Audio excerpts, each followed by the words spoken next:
టేస్టీగా రొయ్యల నిలువ పచ్చడి ఎలా పెట్టుకోవాలో చూపిస్తున్నానండి. నేను 2 kgs తీసుకున్నాను ప్రాన్స్, పొట్టు తీసిన 2 kgs ప్రాన్స్ తీసుకున్నాను. ఇది ఇప్పుడు ఏం చేయాలి మీకు నేను అప్డేట్ ఇస్తాను.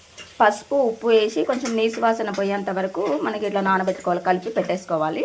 పెట్టేసుకున్న తర్వాత ఇప్పుడు నూనెలో వేసుకొని బాగా డీప్ ఫ్రై చేసుకోవాలి.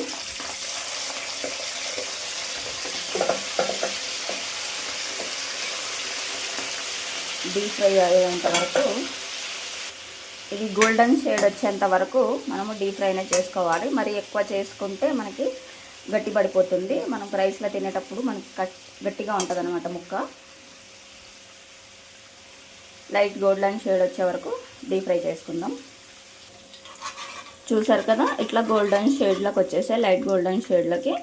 ఇప్పుడు మనం ఇది తీసి పక్కన పెట్టుకుందాం. చూసారా, ఇలా ఇంత డీప్ ఫ్రై అయ్యేంత వరకు మనము డీప్ ఫ్రై చేసేసుకోవాలి.